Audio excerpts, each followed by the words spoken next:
Nominate అయిన నాయకుడు వేరు కదా. ఇక తిరుపతిలో జరిగిన భారతీయ విజ్ఞాన సమ్మేళనంలో ఆర్ఎస్ఎస్ చీఫ్ మోహన్ భాగవత్తో కలిసి పాల్గొన్నారు సార్ ఆంధ్రప్రదేశ్ ముఖ్యమంత్రి చంద్రబాబు నాయుడు. పురాణాలు గొప్పవి, మన హనుమంతుడు అర్జునుడు చాలా గొప్పవారు అంటూ కామెంట్ చేశారు. ఆ తర్వాత అయోధ్య వెళ్లారు, బాలరాముని దర్శించుకున్నారు. అత్యుత్తమ పాలనకు రామరాజ్యమే కొలమానం అని కూడా అన్నారు సార్. సార్ ఏంటి సార్ ఇవన్నీ చూస్తుంటే ఏమనిపిస్తోంది? ఆర్ఎస్ఎస్కు తెలుగుదేశం పార్టీ ఏమైనా దగ్గర అవుతోందా, దోస్తీ చేస్తోందా? అంటే మీకు వీటి ఆధారంగానే ఆర్ఎస్ఎస్కు దోస్తీ చేస్తున్నామని అనలేము. ఎందుకంటే రామ మందిరానికి దర్శనం చేసుకోవడానికి ఆర్ఎస్ఎస్ కావాల్సిన అవసరం లేదు, బీజేపీ కావాల్సిన అవసరం లేదు. సో మీరైనా నేనైనా ఆర్ఎస్ఎస్తో సంబంధం లేకుండా రాముడికి పోతాం కదా. సో రామ మందిర దర్శనానికి నేను భద్రాచలంకి ఇప్పుడు 4 సార్లు పోయాను.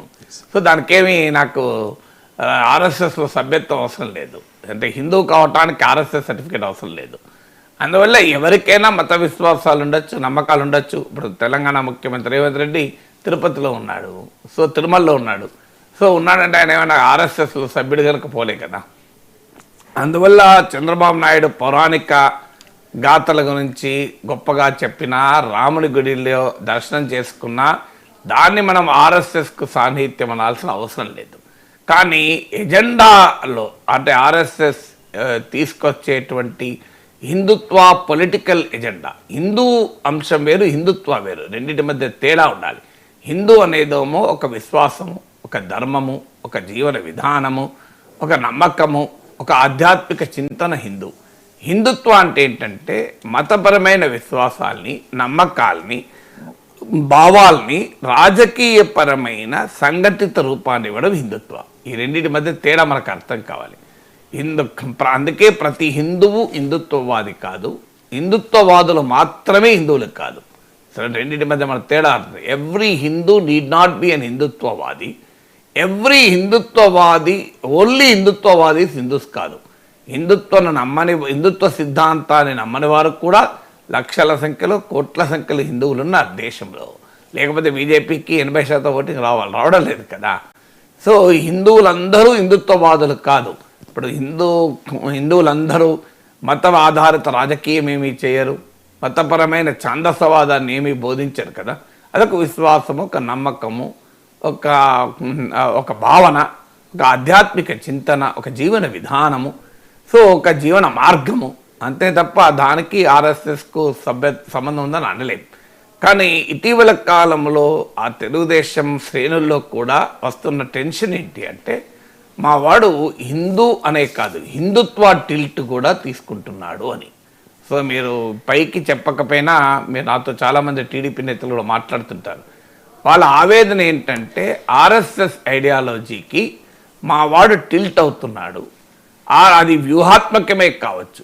బీజేపీకి దగ్గర కావడం రాజకీయం, ఆర్ఎస్ఎస్కు దగ్గర కావడం రాజకీయంగా మాత్రమే కాదు. ఇప్పుడు బీజేపీతో పొత్తు పెట్టుకొని విడిపోతే ప్రజలు దాన్ని నేను సీరియస్గా తీసుకోరు. ఎందుకంటే రాజకీయ పార్టీలు కలుస్తుంటాయి, విడిపోతుంటాయి, ఇట్ మేక్స్ నో డిఫరెన్స్. కానీ ఎప్పుడైతే ఒక ఐడియాలజికల్ బేస్తో నువ్వు దగ్గర అయ్యావనుకోండి, ఆ ఐడియాలజీకి సోషల్ యాక్సెప్టబిలిటీ వస్తుంది. ఇప్పుడు ఆర్ఎస్ఎస్కు అది ఆంధ్ర సమాజం మొత్తం ఒక్కసారి యాక్సెప్ట్ చేసింది అనుకుందాం. ఇప్పుడు ఆర్ఎస్ఎస్ ఐడియాలజికల్ విధానాన్ని, ఆర్ఎస్ఎస్ సైద్ధాంతిక ప్రాపంచిక దృక్పథాన్ని ఆంధ్రప్రదేశ్లో ప్రజలందరూ అంగీకరించారనుకోండి, ఏ రాజకీయ పార్టీ బలపడుతుంది? Simple question. తెలుగుదేశం బలపడుతుందా, బీజేపీ బలపడుతుందా? ఈ సింపుల్ ప్రశ్న మళ్ళొకసారి టీడీపీ శ్రేణులకు వేస్తున్నాను. ఆర్ఎస్ఎస్ ఆలోచన ధార, ఆర్ఎస్ఎస్ సైద్ధాంతిక దృక్పథం, ఆర్ఎస్ఎస్ ప్రపంచాన్ని చూసే విధానం, ఆర్ఎస్ఎస్ సమాజాన్ని చూసే విధానం కనుక ఆంధ్రప్రదేశ్ ప్రజల్లో మెజారిటీ, అందరు కాకపోయినా యాక్సెప్ట్ చేశారనుకోండి, అప్పుడు ఏ రాజకీయ పార్టీ పెరుగుతుంది? టీడీపీ పెరుగుతుందా, బీజేపీ పెరుగుతుందా? సింపుల్ క్వశ్చన్ కదా. కామన్ సెన్స్ ఉన్న ఎవడని చెప్తాడు బీజేపీ పెరుగుతుంది అని. అంటే మరి టీడీపీ దెబ్బతింటుందా లేదా? సో ఇది ఇప్పుడు టీడీపీ శ్రేణులో వస్తున్న సమస్య. సో మావాడు రాజకీయ అవసరాల కొరకు టీటీడీ ఇష్యూ పైన రోజు చర్చ పెడతాడు. మావాడు రాజకీయ అవసరాల కొరకు ప్రత్యర్థుల మత విశ్వాసాలు ప్రశ్నిస్తుంటాడు. మావాడు రాజకీయ అవసరాల కొరకు ఈ మధ్య ఆర్ఎస్ఎస్ నాయకులతో కూడా కలిసి ఉంటాడు.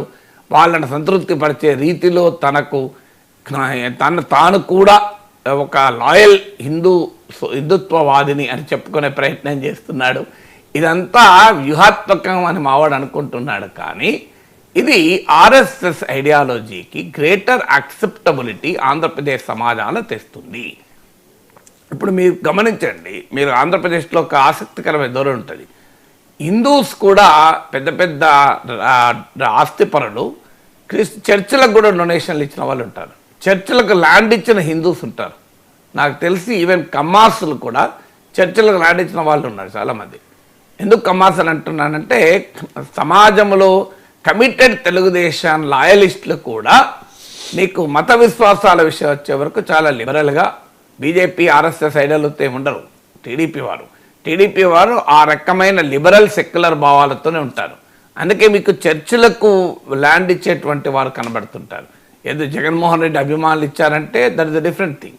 సో చంద్రబాబు నాయుడు అభిమానించే వాళ్ళు కూడా చర్చలో డొనేట్ చేసిన వాళ్ళు బోలెడు మంది కనబడతారు. మీకు ఆ రకమైన అంటే ఆంధ్రప్రదేశ్కి వచ్చే వరకు మీకు ఈ డిఫరెన్సెస్ లేవు. మతపరమైన ఇప్పుడు నార్త్ ఇండియాలో ఇప్పుడు బీజేపీ బలంగా ఉన్న ఆర్ఎస్ఎస్ బలంగా ఉన్న ప్రాంతాల్లో మనకి ఇది కనబడుతుందా? ఎవరైనా హిందూ సంపన్నులు చర్చలకు ఇచ్చే అవకాశం ఉంటుందా?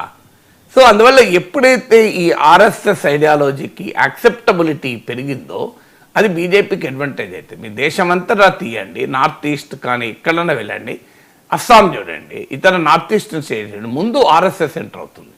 ఆర్ఎస్ఎస్ కోమో బీజేపీ అనే వరకు వ్యతిరేకించే వాళ్ళు కూడా ఆర్ఎస్ఎస్ అనే వరకు అంగీకరిస్తారు. ఎందుకంటే మన మతం కదా, మన హిందూ భావన కదా అనే భావన ఉంటుంది. సో హిందూ భావన అనేది ఉంటుంది. ఎందుకంటే ప్రజలు ఓటింగ్ చేసే అది చాలా ఆసక్తిగా ఉంటుంది. నేను ఆసిఫాబాద్ నియోజకవర్గం నుంచి వచ్చాను. మేము చిన్నప్పుడు 20 ఏళ్ళు అక్కడ ఉన్నాం. మా నాన్నగారిని చూసేవాళ్ళం. రోజు ఉదయాన్నే లేచి భగవద్గీత చదవకుండా ఏ పని చేసేవాడు కాదు. ఖచ్చితంగా ఉదయం భగవద్గీత ఒక ½ అన్ అవర్ అన్న చదివాకనే వేరే పని చేసేవాడు. స్నానం చేసి భోజనం కూడా టిఫిన్ కూడా చేయకముందు ముందు టీ కూడా తాగకముందు భగవద్గీత చదివాడు.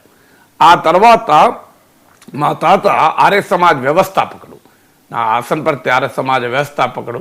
యజ్ఞము వీటికి ఉండే ప్రాధాన్యత చేసేవాళ్ళం. ఏ శుభకార్యమైనా యజ్ఞం చేయకుండా ఉండేవాళ్ళం కాదు.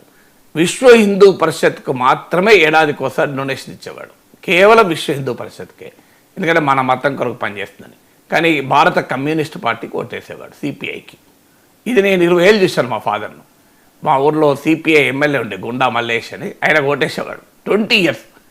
అంటే చూడండి, విశ్వ హిందూ పరిషత్కు విరాళము, భగవద్గీత చదవడము, ఆర్య సమాజ్ ప్రాక్టీస్ చేయడము, మీకు సిపిఐకి ఓటేయడం ఎక్కడ సంబంధం ఉందా?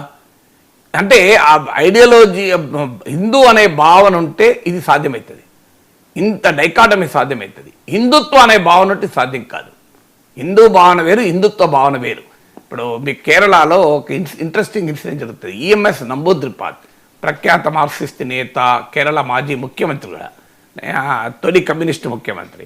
ఆయన ఒకరోజు ఆయన కారు పోతుంటే అయ్యప్ప స్వాముల ర్యాలీ పోతుంది. ఈఎంఎస్ కారులో చూసి వాళ్ళు అప్పటికప్పుడు red salute comrade EMS Namboodiripad స్లోగన్లు ఇచ్చి ఈఎంఎస్ కారు వెళ్ళిపోయినాక స్వామి శరణం అయ్యప్ప అనుకుంటూ వెళ్ళారట.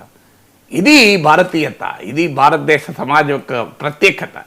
ఇది ఎలా సాధ్యమవుతుంది? హిందూ అన్న భావన మాత్రమే ఉంటే సాధ్యమవుతుంది. సో హిందూ అనే భావన మాత్రమే ఉంటే రాముడి గుడికి వెళ్తారు, పురాణాల పైన గౌరవంగా ఉంటారు, చంద్రబాబు నాయుడు కొట్టేస్తారు.